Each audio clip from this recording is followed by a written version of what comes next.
Boa noite para a igreja.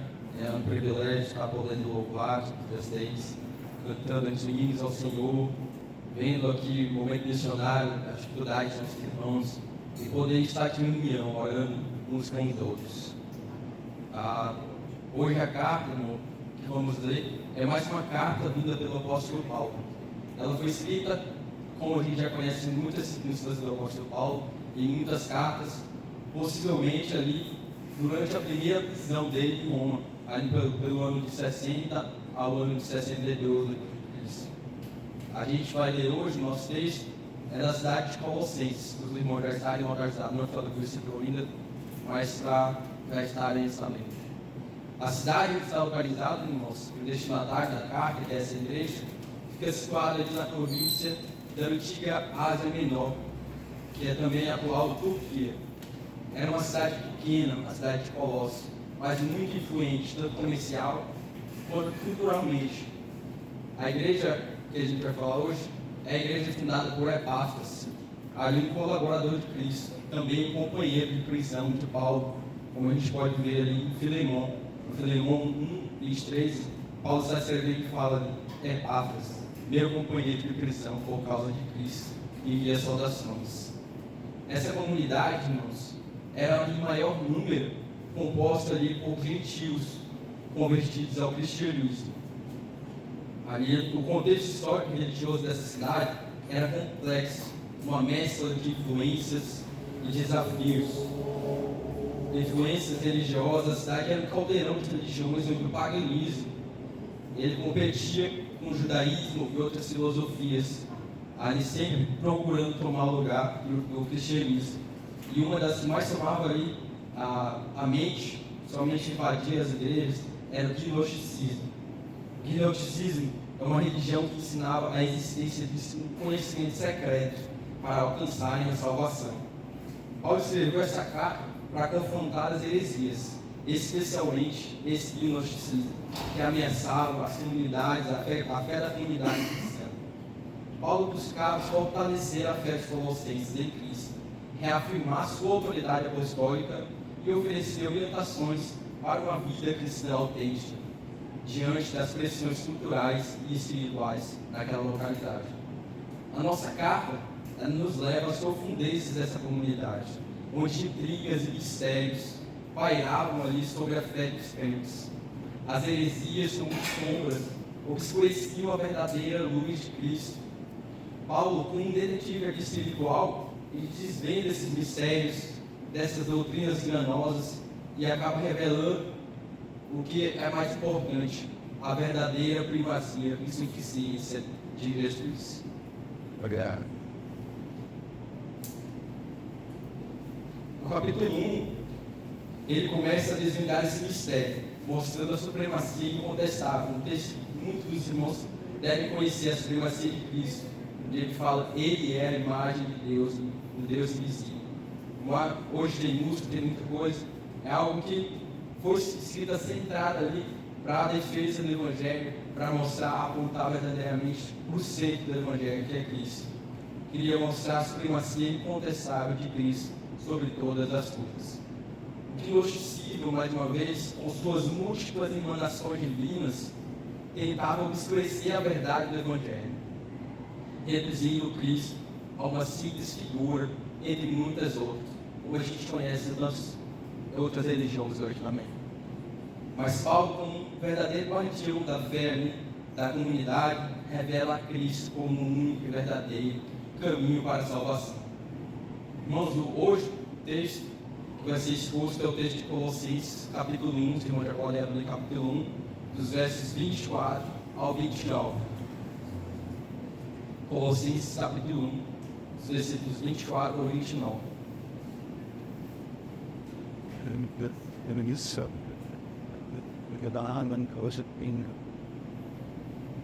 Amém? Nosso texto diz assim: alegro-me em meus sofrimentos por vocês e completo no meu corpo o que resta das aflições de Cristo em favor do seu corpo, que é a igreja. Dela me tornei ministro, de acordo com a responsabilidade por Deus a mim atribuída. de apresentar a vocês plenamente a palavra de Deus, o mistério que esteve oculto durante épocas e gerações, mas agora foi manifestado aos seus santos. A Ele quis dar a conhecer entre os gentios a gloriosa riqueza desse mistério, que é Cristo em vocês, a esperança da glória. Nós proclamamos, advertindo e ensinando a cada um com toda a sabedoria, para que apresentemos todo homem perfeito em Cristo. Para isso, eu me esforço, lutando conforme a sua força, que atua poderosamente em mim. Oremos.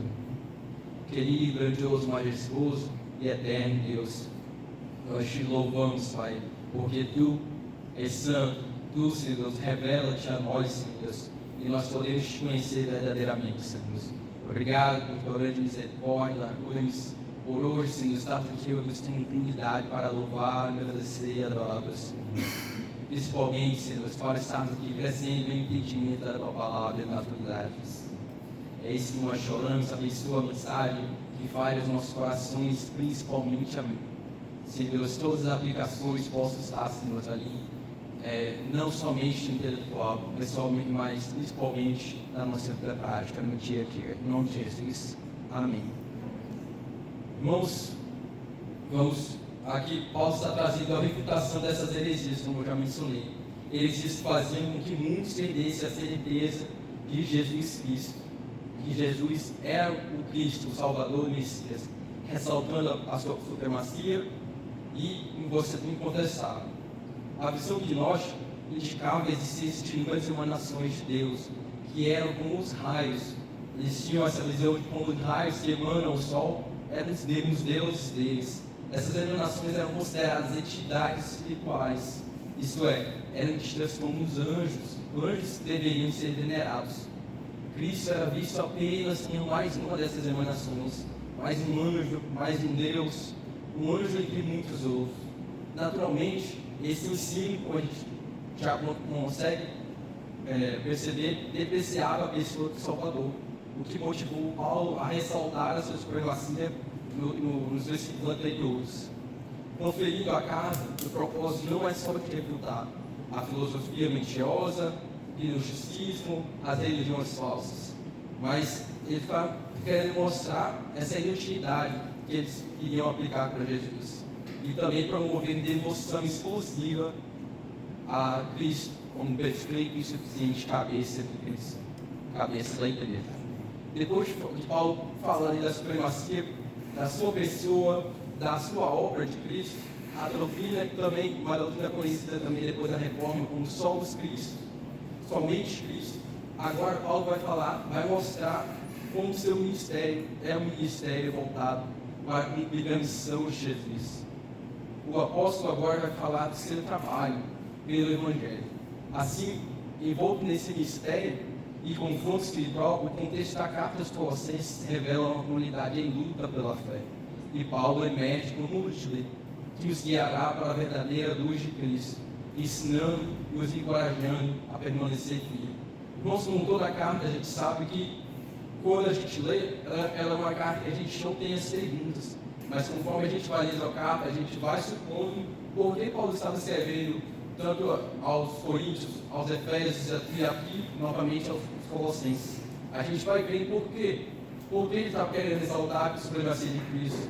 Por que ele está querendo lembrar, ressaltar o seu ministério, que era um ministério também de autoridade vinda de Deus? Porque esses eram os problemas que a igreja estava enfrentando, que aquelas localidades estavam enfrentando. Então a gente consegue ver toda a carta, tendo as respostas lá, e a gente consegue também ver o porquê das perguntas. Né? E Colossenses, nosso livro de hoje, do 24 ao 27, a gente tem a seguinte grande ideia: o servo de Cristo tem o seu Senhor como fonte de toda a glória.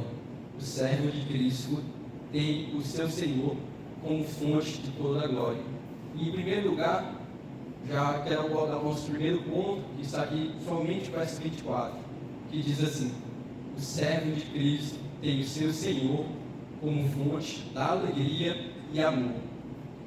O servo de Cristo tem o seu Senhor como fonte da alegria e amor. Paulo, depois de explicar quem é Cristo, quem é esse autor, esse Salvador, esse Messias. Agora ele traz uma das atitudes práticas, como a gente pode ver no nosso versículo. Então a gente precisa entender por que ele diz: alegro-me no meu sofrimento por vocês. Este é o evangelho que Paulo ensinava, meus irmãos. A gente tem que ter primeiramente essa ideia. E Paulo ensinava um evangelho totalmente diferente da atualidade.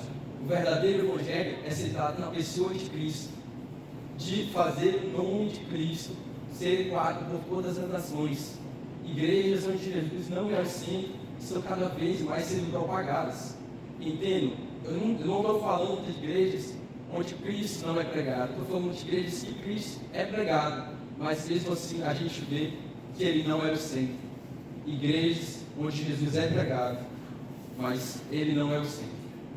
Onde as pessoas mais se enganam, porque ali fala de Jesus, aqui também, mas qual é esse Jesus? Se é esse Jesus? Então, irmãos, especialmente nessas igrejas onde Jesus é pregado, onde as pessoas mais se enganam, porém são igrejas que Jesus não é o centro. E é Jesus que se adequa aos que eles querem, ao Jesus, um Deus que se adequa ao querer de cada pessoa, ou ao que pensa, e não ao nosso Jesus. O Jesus que deixa o modo correto, a renúncia, o arrependimento por seus pecados. Esses locais onde a Bíblia não é a autoridade máxima, são locais que nos geralmente comunistas, onde pensam: Jesus não faria isso, Jesus não faria aquilo, onde sua própria percepção de Jesus vai falar sempre acima da Bíblia, onde ajudar as pessoas com pão e café é mais importante do que apresentar o verdadeiro pão da vida, ou onde a mudança de vida externa é mais importante do que a mudança interna. Mais importante, às vezes, muito mais importante, essa visão humanista para eles, do que uma visão de metanoia. Todos conhecem a mudança de mente, mudança de pensamento, o que acaba fazendo com que a obra maior não seja de Cristo, seja nossa, seja a própria nessas igrejas. Fazendo com que a atitude do homem em se santificar-se é mais importante do que a obra de Jesus nele. E às vezes fazendo até com que essa atitude do homem faça que seja desnecessário da parte de Jesus, o sangue derramado na cruz sendo desnecessário para nos trazer para Jesus. E o incrível, meus irmãos, é ver Paulo no verso 24, que está mostrando essa atitude prática, se alegrando por pessoas que receberam o Evangelho, mesmo agora não cumprindo com plenitude e vendo deturpações da verdade de Cristo. Como eu falei, as nossas cartas existem para refutar problemas que estavam ocorrendo na igreja. E esse daqui é um dos problemas. Pessoas que já tinham ouvido de Cristo, tinham ouvido, já sabiam, mas por conta do gnosticismo e de outras filosofias gregas, estavam ali acabando dando ouvidos, tirando o principal foco que eu sinto, Jesus Cristo. Paulo está agora, meus irmãos, mostrando em primeiro lugar que a alegria do cristão não depende das circunstâncias. Mas Paulo, ao estar escrevendo aos Colossenses, ele está trazendo algo que a igreja primitiva via como um atributo: poder sofrer pelo nome de Cristo. Irmãos, olhemos o que Atos 5,41 nos diz a respeito dos apóstolos. Mesmo após ali eles estarem recebendo açoites, estarem recebendo até questões de morte, né? Então vamos ver, Atos 5,41 nos diz assim: eles são envelhecidos pelo discurso de Gamaliel. Gamaliel estava ali fazendo com que eles não fossem mortos, somente açoitados. Então chamaram os apóstolos e mandaram açoitá-los. Depois ordenaram-nos não falassem no nome de Jesus e os deixaram sair em liberdade. Os apóstolos saíram do Sinédrio, ali no local que eles foram açoitados, alegres por terem sido considerados dignos de serem humilhados por causa do nome. Que nome? O nome de Jesus. Todos os dias, no templo e de casa em casa, não deixavam de ensinar e anunciar que Jesus é o Cristo.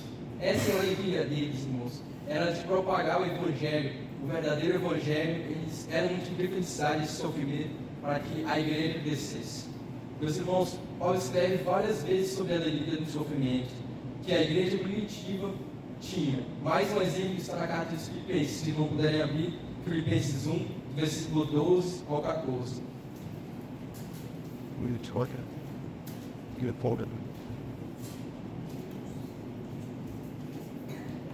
Filipenses 12 ao 14 fala assim, 12 ao 14. Quero que saibam, irmãos, que aquilo que me aconteceu, prisão, tem na realidade contribuído para o progresso do Evangelho.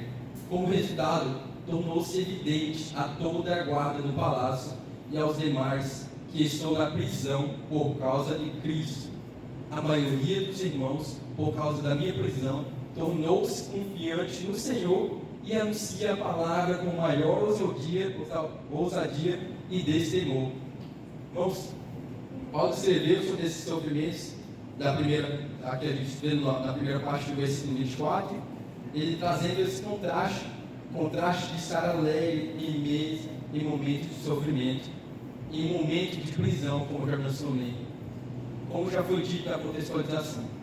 Paulo está escrevendo essa carta enquanto está em uma das prisões, sua prisão em Roma, de onde ele escreve a carta aos Colossenses. E a perspectiva principal de Paulo, irmãos, é sempre era que ele podia se alegrar, porque ele sabia que não era prisioneiro do Império Romano, mas prisioneiro do próprio Jesus Cristo. Meus irmãos, não confundam. Não estou dizendo que para você ter uma experiência de amor a Cristo, de servidão a Cristo, você precisa estar em posição de sofrimento. E também não estou dizendo que Paulo aqui era um sádico, gostava de sofrimento, gostava de estar sofrendo, de sentir dor. Não é isso que se viu no nosso versículo 24. Então, a gente pergunta o que significa.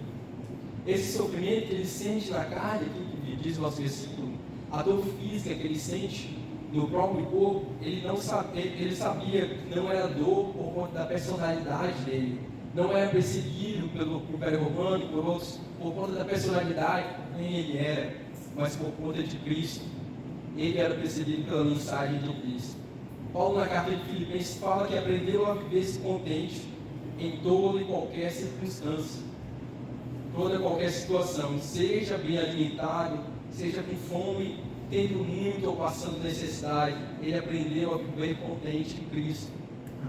A gente pode ver também Paulo no livro de Gálatas 17, tendo que fazer defesa de seu testemunho aos próprios judaizantes, que estavam colocando ali Paulo em suspeita no seu apostolado.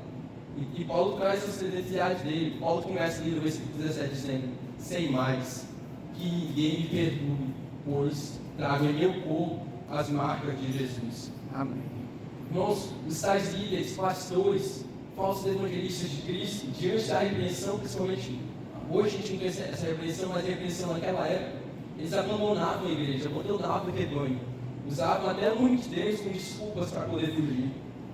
E Paulo está dizendo aqui, diferente desses, eu trago no meu corpo as marcas de Jesus em favor do seu corpo, que é a igreja. Então, ele sempre visava o crescimento da igreja, o crescimento do rebanho de Cristo, a propagação do Evangelho. Isso é o mais importante. E quantos missionários, irmãos, quantos missionários e pastores hoje não vemos buscando somente seus próprios interesses, somente buscando questões que eles possam estar beneficiados. Então, Paulo sofria sabendo que aquilo que trazia benefícios para a igreja de Cristo era ali, muitas vezes, o seu sofrimento. Paulo lembrava das palavras de Jesus no livro de João, no capítulo 16, versículo 33, dizendo assim: ele lhes disse essas coisas, para que em mim vocês tenham paz. Neste mundo vocês terão aflições, contudo tenham ânimo, eu venci em mim. Ele sabia, meus irmãos, Paulo sabia que Cristo, ao morrer na cruz, tinha lhe trazido a maior dádiva, maior que sua própria vida terrena, maior que qualquer bênção terrena. Aqueles que desejam representar a Cristo, participando do seu corpo, devem estar dispostos a sofrer por seu nome. Como diz o nosso versículo, receber das aflições de Cristo a favor do seu corpo, que é a igreja. Meus irmãos, muitos de nós sabemos o contexto que vivemos, nós não precisaremos sofrer da carne em favor do corpo de Cristo. Mas nossa percepção de servir a Cristo, nós precisamos sempre estar analisando qual a nossa percepção de servir a Cristo. Se é somente para o bem que Ele pode nos dar, ou também estamos dispostos ali, também para os sofrimentos que possam vir em ser testemunha dele. Muitos preferem se ocultar em seus trabalhos ou locais de estudo, como cristão, que muitas vezes nós conhecemos. Muitas vezes a gente até fala, no ambiente de trabalho, a pessoa até fala, sou cristão, e a gente, a primeira vez que eu estou sabendo, justamente por isso, muitas dessas pessoas estão camufladas ali. Mas a gente deve nos perguntar, estou defendendo a verdade de Cristo ou estou apenas sendo conivente com as pessoas com quem eu convivo? Muitas vezes a gente acaba relevando, principalmente no ambiente de trabalho, muitas situações a gente acaba sendo conivente, ficar calado. Se o nosso evangelho está sendo pregado, a gente precisa defender. Eu sei se a frase aqui de quem que é, mas acho que é de Lutero que fala: se o evangelho do meu Senhor está sendo deturpado, está sendo ali negligenciado, eu vou defender. Eu vou ser como um cão que está defendendo o seu dono. Então que a gente possa estar ali sempre, meus irmãos, não sendo apenas conivente com essas questões, com as pessoas com quem eu convivo, mas que a gente possa estar sempre ali em defesa do evangelho. Nossa alegria está mais em conseguir coisas ou ter pessoas tendo olhos abertos para Cristo? Qual é a nossa percepção? Bênção ou proclamação do Evangelho, crescimento do Evangelho? O nosso texto continua, meus irmãos. No segundo lugar, dos versículos aqui 25 ao 27, nosso texto, nossa grande ideia, nossa ideia fala assim: o servo de Cristo tem o seu Senhor manifestado como fonte da esperança da glória. O servo de Cristo tem o seu Senhor manifestado como fonte da esperança da glória. E irmãos, a gente vai ver aqui de que glória é essa. 25 ou 27 nos diz assim: dela me tornei ministro, de acordo com a responsabilidade por Deus a me atribuída, de apresentar a vocês plenamente a palavra de Deus, o mistério que esteve oculto durante épocas e gerações, mas que agora foi manifestado a seus santos. A ele quis dar a conhecer entre os gentios a gloriosa riqueza desse mistério, que é Cristo em vocês, a esperança da glória.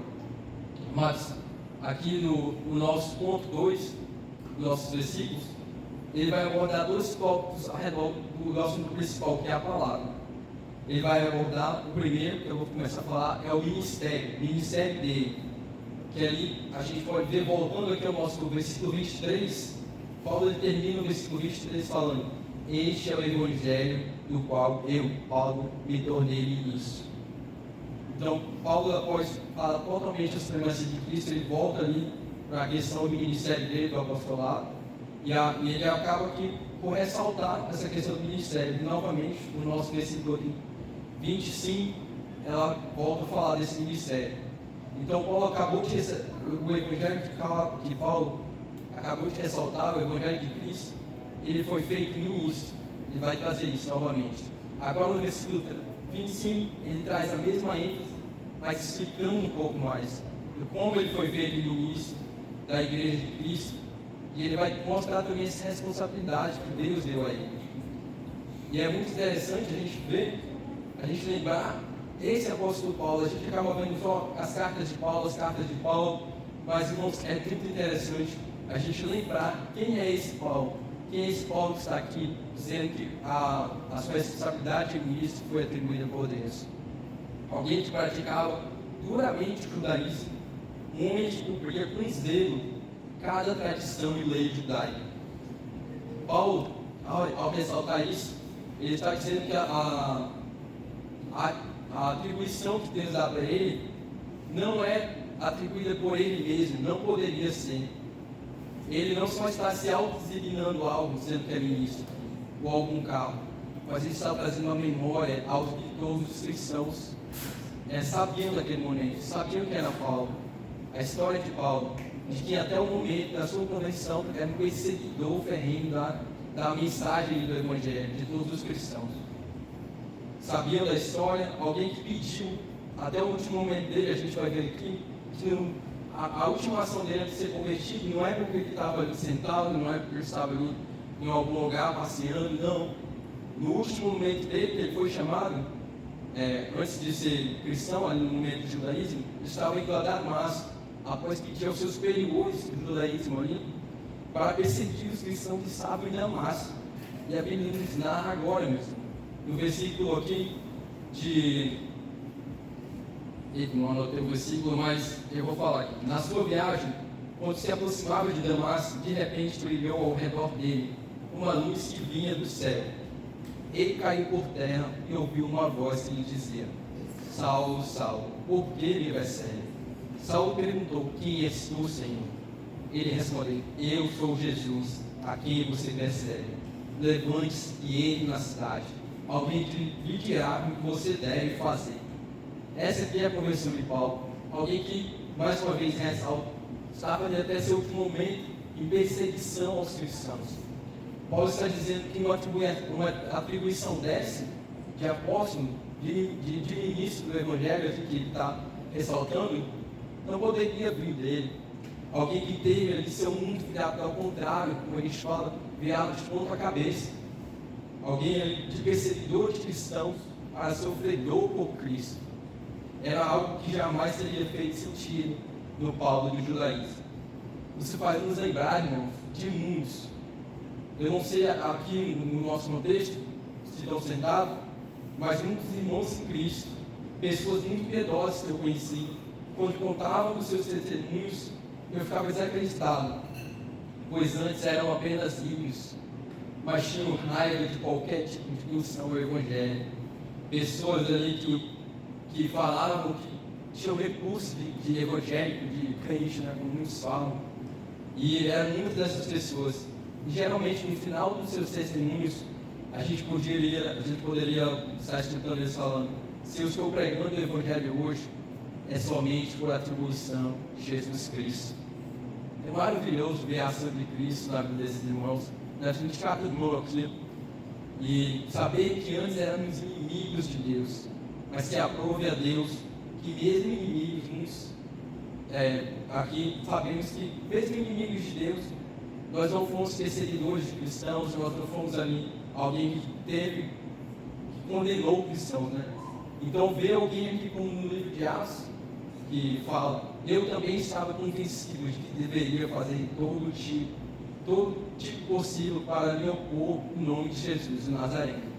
E foi exatamente o que fiz em Jerusalém, com autorização dos chefes e dos sacerdotes.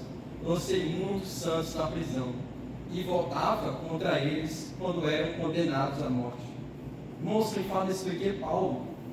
Paulo está dizendo que essa autoridade não poderia ter vindo dele, porque ele era perseguidor. Ele era não só alguém que se opunha ao Evangelho, mas alguém que tinha ódio ao Evangelho, alguém que tinha ali a certeza do seu judaísmo, e ele tinha que mandar os cristãos para as prisões e até para a morte, né? Então Paulo está dizendo, não de uma autoridade dele, não poderia ter vindo dele, uma autoridade que anunciou o Evangelho, mas alguém que era um apóstolo. Em Atos 22, narra esse momento quando Paulo estava cego, porque o esplendor da luz, após o encontro com Jesus, o havia deixado cego. Como eu já narrei ali no momento passado, quando ele vê Jesus ali, ele acaba ficando cego. E logo após isso, ele é mandado para a cidade de Damasco para visitar ali um cristão que ia dar o seguimento a ele. E Paulo diz assim, e o versículo diz assim: assim perguntei, que devo fazer, Senhor? O Senhor disse: levante-se e entre em Damasco, onde será dito tudo o que você deve fazer. Os irmãos podem ler o capítulo depois de Atos ali, 22, para saber como foi a narração da conversão de Paulo, mas a gente agora vai só saber disso. Quem era o apóstolo Paulo? E os irmãos podem ler depois. Então Paulo, após ressaltar a fonte de autoridade, de onde vem a fonte de autoridade, ele mostra a principal atribuição desse ministério dele como apóstolo, que o nosso texto diz, de apresentar-lhes plenamente a palavra de Deus. E agora, já falei o primeiro ponto, que é o ministério, e agora o segundo ponto, que é o mistério, que o nosso discípulo vai falar. Então, o mistério que se deu durante épocas e gerações, mas que agora foi manifestado a seus santos. E a gente lê: que mistério é esse? quando a gente lê mistério, a gente pensa em filme, a gente pensa em curiosidade, a gente pensa até aqueles filmes que tem algo misterioso para ser descoberto, mistério, né? Essa palavra. E eu, como eu sou alguém que também gosta bastante de mistério, a primeira coisa que eu faço, às vezes, eu estou procurando alguma coisa, algo que está oculto, até a minha mente, eu acabo vindo dar uma pesquisada para a nossa internet, nossa fibra não está uma pilha, então eu procuro dar uma pesquisada ali. E quando eu estava lendo o mistério que está na Bíblia, fazendo a pregação, eu falei, bora ver o que o Google pode me dar por mistério. Aí eu até li ali, 7 segredos do cérebro, comecei a ler os mistérios ali, descobri que durante 24 horas do nosso dia, 4 horas, o nosso cérebro está programando algumas visões que o nosso campo ele não pega, então é tudo programado, é tudo criado por ele. Olha aí, muito interessante, mistério. Então, mistério a gente pode pesquisar muitas das coisas, mas, como eu falei, mistério pode ser algo de filme, e era como um filme pessoal antigo. A gente está lembrando de que essa igreja é uma igreja majoritariamente cristã, uma igreja formada de maioria de gentios, pessoas que não eram judias, e poderia até ser um filme na cabeça dos gentios, pessoas que conheciam o Deus de Israel, que ouviram falar de teorias, de curiosidades, de mistérios. Quando algo não é revelado à nossa mente tende a criar teorias que possam fazer sentido ali para o nosso intelecto. E aí, como eu falei, não é só essa informação de mistério que o Google poderia me dar, mas tinham várias, numa pesquisa simples. Mas a gente precisa entender o mistério agora bíblico. Paulo é muito observador, irmãos, quando ele faz aqui um jogo de palavras, quando ele usa a palavra mistério. Ele não usa somente para insinuar ali, nem para isso, para insinuar um ritual para entrar no cristianismo. Não era isso esse mistério. Não era algo que era só para os iniciados do cristianismo. Mas ele traz ali a palavra mistério como uma espada. Ele pode baixar uma espada, com o corte dos dois lados. Algo que poderia usar tanto para ir quanto para voltar. E ele usa a palavra mistério tanto para as duas opções. A palavra mistério aqui, um lado ele usa para estar quebrando um dos problemas religiosos da época, que já mencionou, que é o gnosticismo, que tem práticas ocultistas, acreditavam que através das suas experiências misteriosas chegavam aos seus deuses, levavam, através disso, eles ganhariam um conhecimento pleno. E o outro lado da espada, irmãos, fala do mistério, o verdadeiro mistério, que antigamente era oculto, outrora oculto, mas agora revelado aos santos. E desse mistério, Paulo também fala no livro de 1 Coríntios. 1 Coríntios 2, a gente veio falando aqui. 1 Coríntios 2, versículos 7 ao 16. Pelo contrário, falamos da sabedoria de Deus, do mistério que estava oculto, o qual preordenou antes do princípio das eras, para a nossa glória. Nenhum dos poderosos desta era o entendeu, pois se o tivessem entendido, não teriam crucificado o Senhor da glória. Todavia, como está escrito, olho nenhum viu, ouvido nenhum ouviu, mente nenhum imaginou o que Deus preparou para aqueles que o amam. Mas Deus revelou a nós por meio do Espírito. O Espírito sonda todas as coisas, até mesmo as coisas mais profundas de Deus. Pois quem entre os homens conhece as coisas do homem, a não ser o Espírito do homem que nele está. Da mesma forma, ninguém conhece as coisas de Deus, a não ser o Espírito de Deus. Nós, porém, não recebemos o Espírito do mundo, mas o Espírito procedente de Deus, para que entendamos as coisas que Deus nos tem dado gratuitamente. Então, irmãos, o mistério que Paulo está falando aqui, os homens poderiam passar séculos e séculos, os melhores cientistas, com seus prêmios Nobel, com seus prêmios renomados. Mas se Cristo não nos fizesse conhecido a nós, os nossos olhos jamais teriam sido abertos. A gente estaria vendo ainda oculto, algo incompreendido. Esse mistério jamais teria passado disso. Mistério. E finalizando ali, agora, irmãos, nosso ponto 2, veio o verso 27, que diz: a ele, o Senhor, quis Deus dar a conhecer entre os gentios a gloriosa riqueza desse mistério, que é Cristo em vocês. a esperança da glória. Nosso texto diz a gloriosa riqueza. Quem é essa gloriosa riqueza? Cristo, a grande esperança em nós. Então vimos Paulo escrevendo para uma igreja, totalmente ali, vamos dizer, 90% de gentios. E ele não finaliza aqui, ele poderia finalizar o verso 25 dizendo aos seus santos, como o versículo fala. Mas ele não. Ele sabia que naquele tempo ainda tinha maioria de judeus ali da época, mesmo sendo minorias ali na acontecimento do Evangelho de Deus, eles ainda criam que eles eram os exclusivos. Ainda pensavam que eram totalmente ali.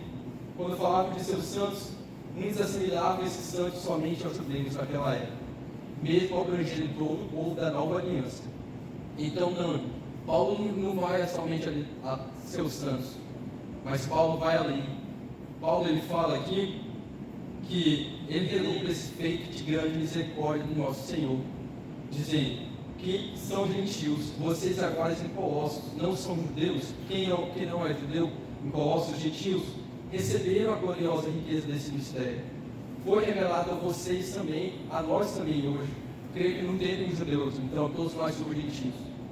O nosso devocional dessa semana, a gente pode ver que era em Colossenses, e ele falou uma frase ali, um texto bem relevante para o nosso texto de hoje. Fala assim, nosso devocional traz uma explicação bem relevante. Diz assim, é verdade, o Evangelho continuou oculto aos olhos do que ainda não se chegaram a Jesus, a Cristo. Porém, uma vez em Cristo, que é a luz do mundo, não deveriam existir argumentos ou estratégias que se comparem ao brilho de sua glória. Ele é tudo o que precisamos. O melhor de Deus já veio em Jesus. A melhor surpresa para a humanidade já foi revelada a nós.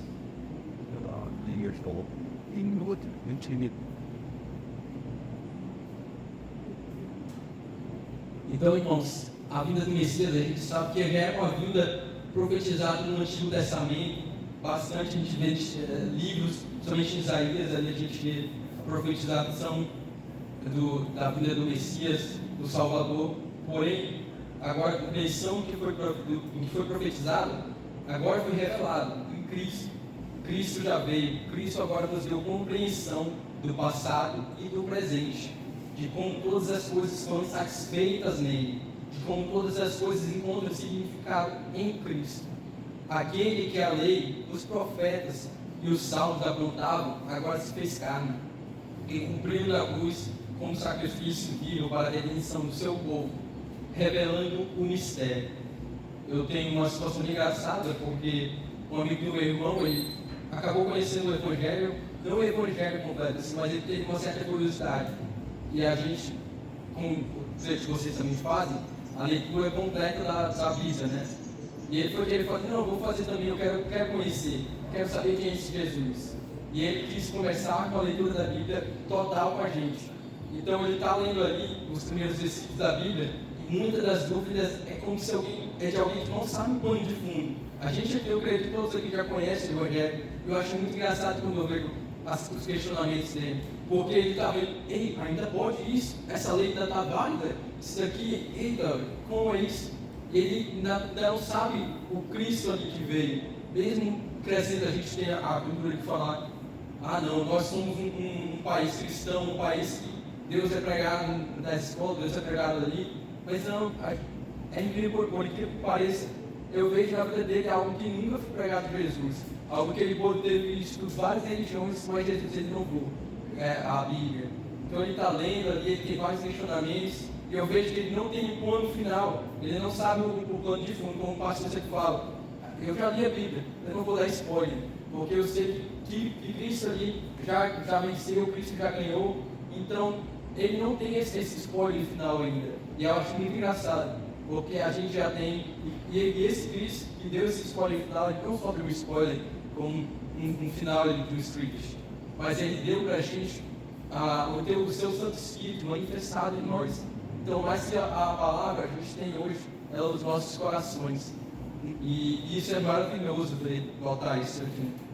Então, irmãos, aquele que a lei, os profetas, os salmos apontavam, agora se fez carne, cumpriu na cruz, como sacrifício vivo para a redenção do seu povo. Ele se fez carne, revelando seu mistério. Cristo manifestado nos santos. Esse é o mistério. Deus, então, os deuses gentios, que eram estranhos, que agora são um só povo. Irmãos, Paulo está escrevendo também aqui aos Efésios. Ele traz em sua carta uma parte que a minha Bíblia veio. Quando eu estava lendo aqui, ele fala: o plano maravilhoso de Deus aos gentios.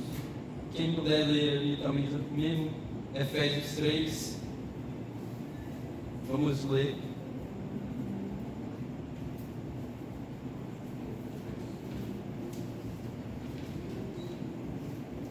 Efésios 3 nos diz assim: por esta razão, eu, Paulo, prisioneiro de Cristo, por amor de vocês, gentios, certamente vocês ouviram falar da responsabilidade imposta a mim em favor de vocês, pela graça de Deus, que é Cristo em vocês, a esperança da glória. Isso é, o mistério que lhe foi dado a conhecer por revelação, como já te escrevi brevemente. Ao ler isso, vocês poderão entender a minha compreensão do mistério de Cristo. Esse mistério não foi dado a conhecer aos homens de outras gerações, mas agora foi revelado pelo Espírito aos santos apóstolos e profetas de Deus, a saber que, mediante o Evangelho, os gentios são co-herdeiros com Israel, membros do mesmo corpo e co-participantes da promessa em Cristo Jesus. Me tornei ministro pelo dom da graça de Deus, a mim concedida pela operação de poder, embora eu seja o menor dos menores dentre os santos, foi-me concedida esta graça de anunciar aos gentios as insondáveis riquezas de Cristo, a esclarecer a todos a administração deste mistério, que durante as épocas passadas foi muito oculto em Deus, que criou todas as coisas. Então essa palavra mistério já está bem batida, a gente sabe que desse mistério não é algo que a gente pode ver além que mistério, que eu falando de mistério, não. Esse mistério já foi revelado a nós. Então Paulo traz aqui, quebrando também a perspectiva judaica, que viam as mulheres, gentios e escravos como inferiores, pois eles eram um povo herdeiro. Só existia a separação na visão deles, do povo judaico, de judeus e o resto do mundo. E agora Paulo vem recapitular isso. Agora em Cristo, não importa, não há mais Deus, nem gregos, nem escravos, nem livre, nem homem, nem mulher. Todos são um em Cristo, são co-herdeiros com Israel. O maior dos mistérios revelado, Cristo em nós, Cristo em vocês, a esperança da glória. Cristo agora vive em sua igreja redimida. Judeus, gentios, são residências do Espírito Santo, são templos do Deus vivo, aquele que não habita em templos humanos, formados por mãos humanas, mas agora habita no ser humano, Cristo no meio da sua igreja. Acaso não sabem que o corpo de vocês é santuário do Espírito Santo, que habita em vocês, que lhe foi dado por Deus, que não são de si mesmos? Isso fala Coríntios 6 a 19, quando ele fala da habitação do Espírito, que agora é manifestado também em nós, aquele que pode ver em Colossenses. Habitando assim Cristo em nós, temos a fonte da esperança da glória. A gente fala glória, glória, glória, mas glória é essa, glória eterna. Essa é a esperança que habita em nós. A sua presença em nós é o baluarte da nossa esperança eterna. Por mais que tenhamos a palavra de Deus como promessas e cuidados, queiramos ter uma qualidade de vida nessa terra, o nosso maior anseio deve ser pela promessa da felicidade eterna. Essa presença em nós, irmãos, é a garantia de uma nova vida. Então, irmãos, a gente possa estar sempre nos refletindo, né? Trazendo reflexão à nossa mente. Essa nova vida, ela se espelha em mim. Ela é uma garantia que também habita em mim, essa garantia de uma nova vida de Cristo, essa esperança da glória. Eu tenho mais esperança daqui de ver uma promessa sendo cumprida nessa terra. Não tem nada de errado nisso. Nossa Bíblia, a palavra de Deus tem promessas ao seu povo também. Ele está sempre com a gente. Mas o que tem dominado o nosso coração? O que tem tomado lugar a glória eterna ou a glória presente. Então, todos nós conhecemos pessoas que esse mistério de Cristo ainda não foi revelado, que Cristo ainda não foi manifestado. Para alguns vem a memória de pessoas mais distantes, mas para outros, pessoas importantes, próximas a nós. Eu lhe pergunto a nós, temos orado por essas pessoas? Eu sei que o Deus é soberano para se manifestar neles também, que é o culto ser visto agora, ser nítido a eles. Essa glória está sendo manifestada neles, o Cristo ser manifestado neles. Eu tenho orado por isso. Eu tenho essa certeza no meu coração que Deus é soberano, o Senhor pode fazer isso. E para mim, Jesus tem sido o motivo da minha esperança. Ele tem moldado a visão da eternidade, na glória, ou tem motivo de ansiedade no presente. Então, irmãos, que a gente possa estar sempre nessas aplicações bem válidas para o nosso dia presente, todos os dias. A gente fez o devocional dessa semana, eu creio, e sabemos que quando a gente vê das promessas de Cristo, a gente vê que Ele está tomando lugar. E por que é Cristo tomar lugar? É Cristo e os seus mandamentos, é Cristo e suas ordenanças. Então, que a nossa visão seja sempre para agora. O nosso texto continua. Agora a gente vai para o nosso último ponto, os versículos 28 ao 29. Em terceiro lugar, diz assim: o servo de Cristo tem o seu Senhor como fonte, onde encontram força e instrução de vida. O servo de Cristo tem o seu Senhor crescente, onde encontram força e instrução de vida. Nosso versículo 28 ao 29 diz assim: nós proclamamos, advertindo e ensinando cada um com toda a sabedoria, a fim de que apresentemos todo homem perfeito em Cristo. Para isso, eu me esforço, lutando conforme a sua força, que atua poderosamente em mim. Paulo explica muito bem qual é a finalidade do ministério. Não só do ministério dele aqui, não é um padrão pessoal dele, mas de como Deus designou. Qual é a finalidade de fazer o nosso ministério? E a finalidade de como que Deus designou sendo a sua finalidade, fazer com que o corpo de Cristo alcance maturidade. Efésios 4, de 1 a 13, vamos aprender.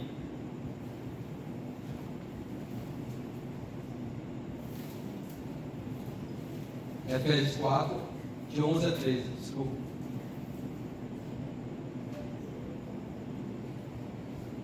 Efésios 4, de 11 a 13, nos diz: e ele designou alguns para apóstolos, outros para profetas, outros para evangelistas e outros para pastores e mestres, com o fim de preparar os santos para a obra do ministério, para que o corpo de Cristo seja edificado, até que todos alcancemos a unidade da fé e do conhecimento do Filho de Deus, e cheguemos à maturidade, atingindo a medida da plenitude de Cristo.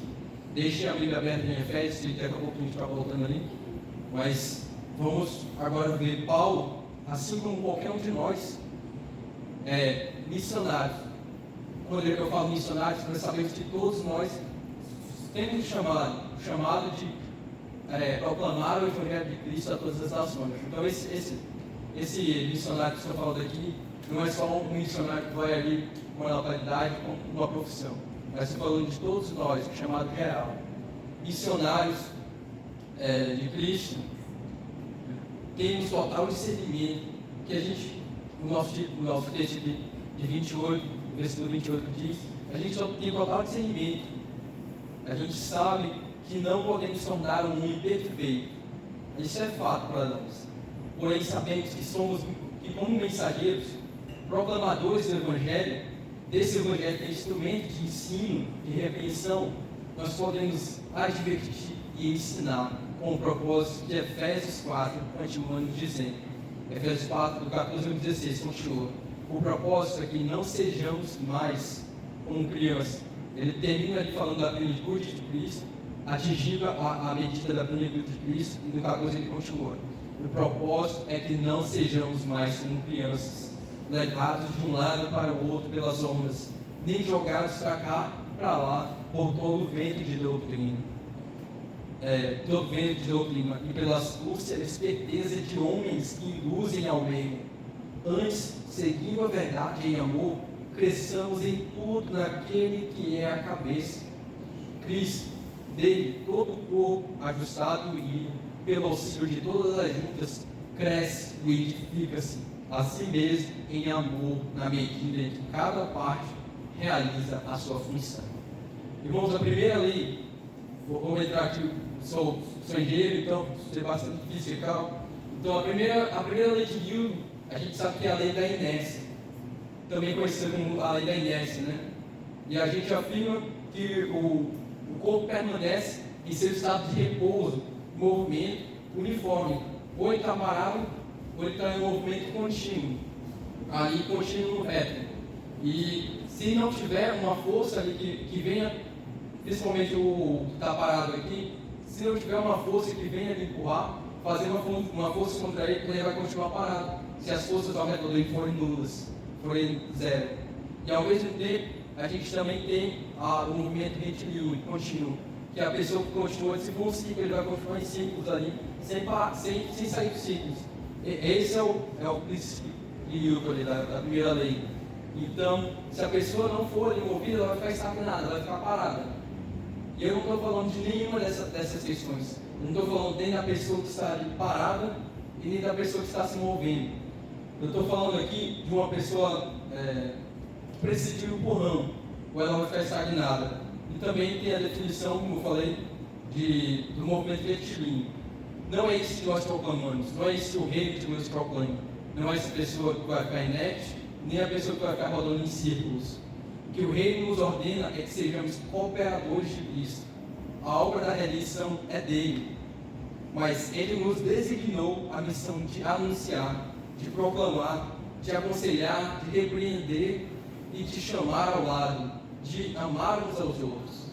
O resultado de amar uns aos outros, qual que é, meus irmãos? O resultado de amar uns aos outros é trazer todas essas atribuições: chamar ao lado, repreender, de proclamar, de aconselhar, de estar amando ali. É esse cuidado. E duas frases que ficam sempre na minha mente é a frase do mendigo, né? O que é o evangelho que nos fala, né? É um mendigo que encontrou o pão e está mostrando para outro mendigo onde encontrar o pão. E eu vou bem além disso, irmãos. Além de encontrar o pão, a pessoa precisa saber que o evangelho não é só encontrar o pão da vida, como muitos acham, como muitas igrejas pregam, mas é saber que quem se alimenta desse pão é transformado. Esse pão não gera inércia, esse pão não gera um movimento de estar em ciclos, mas esse pão gera uma transformação de estar ali na escalada, não mais retilíneo, não mais parado, mas uma escalada para Cristo, uma escalada. O viver de Paulo mostra muito esse amor, o amor a Cristo, esse amor a proclamar, esse amor aos irmãos. Paulo mostra esse sentimento de querer apresentar todos os irmãos, todas as comunidades, de forma perfeita em Cristo.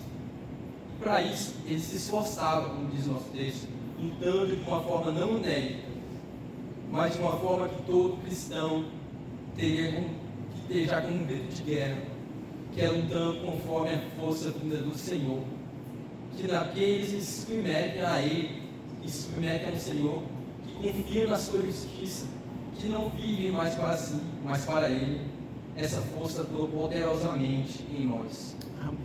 Paulo, escrevendo aos Coríntios, também ele fala dessa força.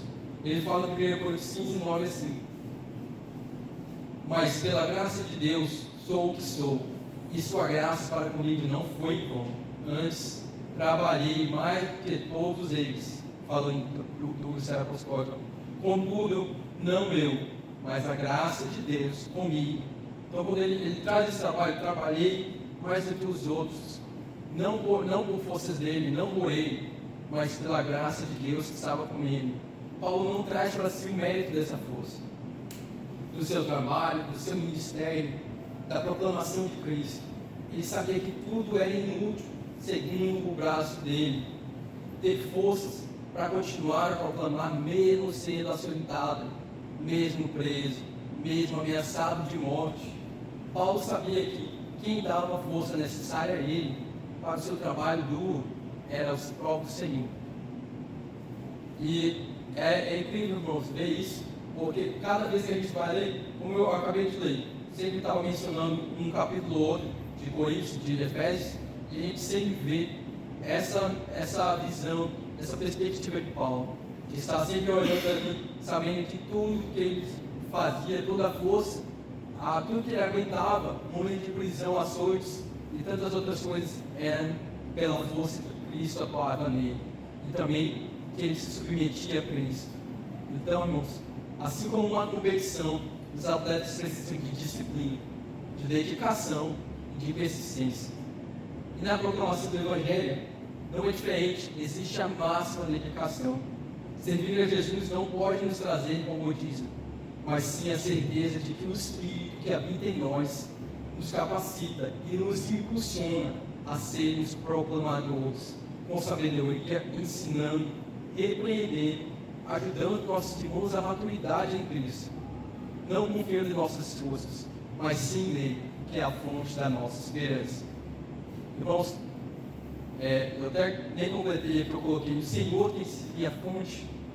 Queria trazer para os irmãos que a gente possa estar sempre completando na nossa mente, completando no nosso dia, essa pergunta: o Senhor tem sido minha fonte? E a gente completa: minha fonte de esperança, minha fonte de glória eterna, minha fonte de alegria, minha fonte de instrução, minha fonte de alimento diário. O que ele não tem suprido, nós podemos muito bem ali orar, submeter a Ele em oração. Nosso Cristo, nosso Senhor, Ele é conosco. Ele pode sim ser a nossa fonte, principalmente da glória eterna. Que a gente possa estar se submetendo a Ele, possa estar verdadeiramente sabendo que Ele é a nossa fonte e Ele pode se manifestar não só em nós, mas nos nossos familiares, amigos, irmãos em Cristo, sabendo que eles podem também ter revelado esse mistério, eles ter revelado ali a disciplina de Cristo, que possam também compartilhar nesse amor tão grande. Oremos. Querido Senhor, nosso Deus, te agradecemos porque tu, Senhor, é vivo, Senhor, em nosso meio. Tu se manifesta, Senhor, no instituto de Deus. Tu tem isso ao povo, Senhor Deus, e a tua igreja te serve, Senhor Deus. E, Senhor Deus, a cada dia mais possa estar nos instruindo, nos ajudando, Senhor, como irmãos, como discipuladores, a ajudar um ao outro ao crescimento, à maturidade, e chegarmos ali plenamente a tua sabedoria, Senhor Deus, plenamente a Cristo. Nos instrui, nos ajuda a cada dia, Senhor Deus, que possamos saber que o verdadeiro amor não é aquilo que esconde bem ali, que esconde, Senhor Deus, o amor enganoso, mas o amor verdadeiro instrui, ajuda no amadurecimento de cada um, Senhor, o amadurecimento mútuo. É isso que oramos, Senhor, em nome de Jesus. Amém.